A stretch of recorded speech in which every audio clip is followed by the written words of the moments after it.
Se você terminou a leitura de hoje, há algo muito importante para perceber. Esses capítulos nos mostram como o pecado cresce no coração humano, mas também como a graça de Deus continua agindo em meio à escuridão. Em Gênesis 4, vemos Caim e Abel, dois irmãos. Dois caminhos. Abel se aproxima de Deus com fé, Caim com o coração endurecido. E quando seu interior é confrontado, ele não se arrepende. Ele se entrega à inveja, à ira e depois à violência. Aqui a Bíblia nos mostra uma verdade séria. O pecado não começa apenas nas mãos, ele começa no coração. Antes do assassinato, já havia orgulho, ressentimento e recusa em ouvir a voz de Deus. Mesmo assim, Deus continua falando, continua advertindo, continua julgando com justiça. E isso revela algo precioso sobre o Senhor. Deus vê o que ninguém vê. Deus conhece o interior. E Deus não é indiferente ao mal. Em Gênesis 5, a longa genealogia pode parecer apenas uma lista de nomes, mas ela repete uma frase que pesa sobre todo o capítulo: e morreu. A consequência do pecado, anunciada no início da história, agora atravessa gerações. A morte entrou no mundo e o ser humano não consegue vencê-la por si mesmo. Ainda assim, no meio dessa sequência, vemos Enoque andando com Deus. E aí recebemos um lembrete silencioso e poderoso. Mesmo num mundo marcado pela morte, ainda é possível viver em comunhão com o Senhor. Em Gênesis 6, a corrupção da humanidade se aprofunda, a maldade se multiplica. Os pensamentos do coração humano se tornam continuamente maus. Esse texto não tenta embelezar a condição humana, ele a expõe. Sem Deus, o coração se desvia, se corrompe e produz destruição. Mas é exatamente nesse cenário que uma frase brilha.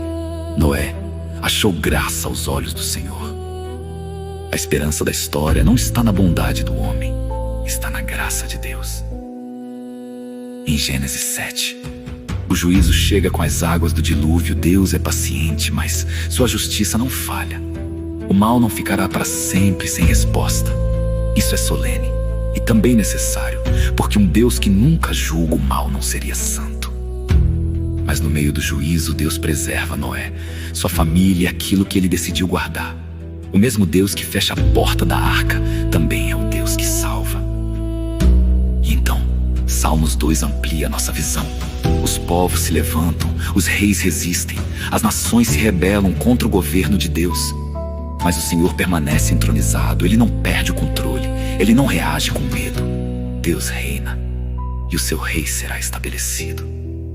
Esse salmo nos lembra que toda rebelião humana, seja pessoal ou coletiva, é finalmente inútil diante da soberania de Deus. Quando juntamos essas leituras, a mensagem fica clara. O pecado é real, profundo e destrutivo. O coração humano, longe de Deus, produz inveja, violência, corrupção e rebelião. Mas Deus continua sendo justo, soberano e cheio de graça. Ele julga o mal, preserva os seus e conduz a história para o cumprimento do seu propósito. O que esses textos revelam sobre Deus? Que Ele vê, que Ele julga com justiça, que Ele oferece graça e que reina acima de toda a rebeldia humana. O que eles revelam sobre nós? Que o problema do mundo não está apenas ao nosso redor, está dentro do coração humano. Para hoje, fica uma aplicação simples e profunda. Não brinque com os primeiros movimentos do pecado no coração: inveja, amargura, orgulho, resistência à voz de Deus. Tudo isso, se não for tratado diante do Senhor, cresce. Mas também não se esqueça disto: a graça de Deus ainda alcança aqueles que andam com Ele em fé. Talvez o mundo ao seu redor pareça confuso, violento e espiritualmente distante. Esses capítulos dizem: isso não surpreende a Deus. Ele continua no trono, continua santo, continua salvando. Então, hoje, caminhe com temor, com humildade e com confiança.